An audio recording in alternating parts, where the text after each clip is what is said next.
The Galactic Council chamber had never been so quiet. Empress Jethira of the Vel'kesh Empire sat upon her floating throne, her 6 crystalline eyes gleaming with barely contained rage. Around her, the translators worked frantically, their neural processors smoking from overexertion.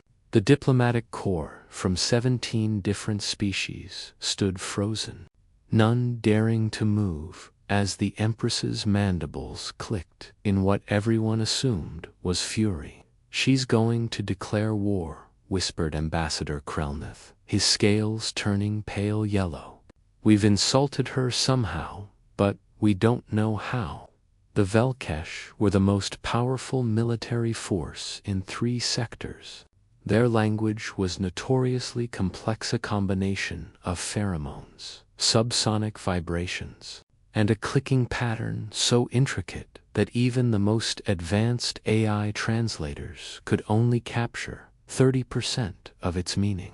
For 2 hours, the Council had been trying to negotiate a trade agreement.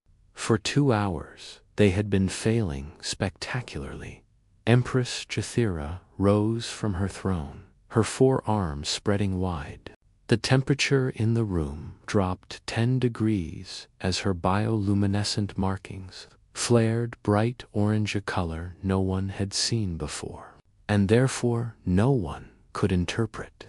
"Evacuate the station," ordered Council Leader Morthax quietly. "If she's preparing for wait," the voice came from the back of the chamber. Every head turned. Coralline stepped forward from the catering station, still wearing her white serving apron. She was nobody, just a human waitress working on the station to pay off her transit debt. Brown hair pulled back in a practical bun, grease stain on her sleeve from the kitchen, completely unremarkable. "Miss, please step back," hissed one of the security officers. "This is a diplomatic crisis." But Coralline wasn't looking at him. She was staring at the Empress, her head tilted slightly, listening. Her throat moved in an odd way, and then she made a sound, a low, thrumming click that seemed to vibrate through the floor. Empress Jethira's eyes snapped toward her. The orange glow intensified. Coralline clicked again, this time accompanied by a whistling sound that shouldn't have been possible for human vocal cords to produce. She took 3 steps forward, and to everyone's shock, the Empress's guards didn't stop her. "What is she doing?" Albert, the human ambassador's aide, pushed through the crowd. He'd been standing near the refreshment table, unnoticed like most humans in galactic affairs. "Coralline, stop, you're going to get yourself killed." But Coralline continued forward, making those impossible sounds. Her shoulders moved in a strange rhythm, almost like a dance, and she held her hands at odd angles. Then the Empress responded. The clicking that came from Jethira was different, now less sharp, more melodic. Coralline answered immediately, her whole body participating in the conversation. She swayed slightly, released a breath that came out in 3 distinct tones, and tapped her fingers against her thigh in a rapid pattern. "Is she speaking Vel'kesh?" Krelnath's mouth hung open. "Impossible," said Mort. "Humans don't have the physiology. Humans improvise," Albert said quietly, watching his friend with growing amazement. "It's what we do." The conversation between Coralline and the Empress continued for 5 minutes.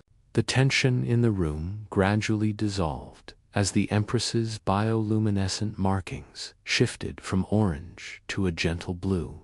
At one point, Jethira made a sound that could only be described as laughter, and Coralline grinned in response. Finally, Coralline turned back to the stunned council. "She's not angry," Coralline said, slightly out of breath. "She's been laughing. Your translators were interpreting her joy as rage. because they missed the pheromone context and the subsonic layer. Laughing. Morthax looked like his world had inverted. Why would she be laughing? Because you've been accidentally propositioning her for the last 2 hours. The trade agreement you were negotiating. Your translators made it sound like 17 different species were all asking her to mate with them simultaneously. She thought it was the most absurd comedy routine she'd ever witnessed. A horrified silence fell over the chamber. "Oh gods," whispered Krelneth, "we're dead. We're all dead." "No, no," Coraline waved her hands. "She thinks you're hilarious. She's been having the time of her life. The Vel'kesh culture values humor above almost everything else. You accidentally made the best first impression possible." The Empress clicked and thrummed, and Coraline nodded, listening. "She says she signed the trade agreement immediately, with terms extremely favorable to the Council, because anyone who can make her laugh that hard deserves to be rewarded.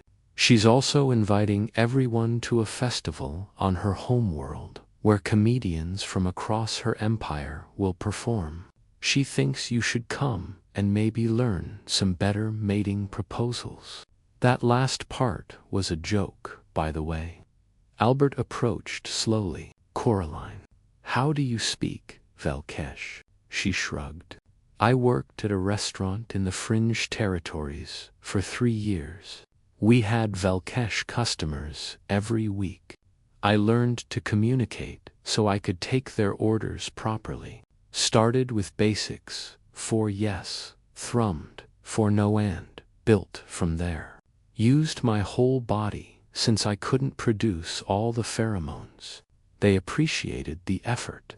The greatest diplomatic minds in the galaxy have been studying their language for decades," said Morthax slowly.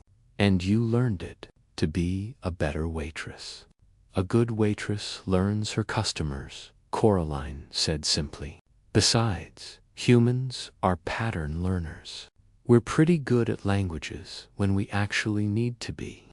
Empress Jathira approached Coraline, towering over her, and placed one massive claw gently on the human's shoulder. She made a long, elaborate series of sounds. "She's offering me a position as the official human liaison to the Vel'kesh Empire," Coraline translated, eyes wide. "With full diplomatic status and a salary that—" "Oh wow, that's a lot of zeros." "Take it," Albert urged. "You just prevented a war nobody knew was almost happening." "Well," Coraline said, a smile spreading across her face, "I guess I'm not a waitress anymore." The Empress thrummed in agreement, her markings shifting to a warm gold universal sign of friendship among her people. As the council erupted in relieved chatter and the trade agreements were hastily drawn up, Albert couldn't help but laugh. Humanity had been petitioning for greater representation in galactic affairs for years. They'd been dismissed as too new, too primitive, too insignificant. And then a waitress with a gift for languages had accomplished what entire diplomatic corps could not, simply by paying attention, practicing, and being willing to look ridiculous while trying. That, Albert thought, was the most human thing of all.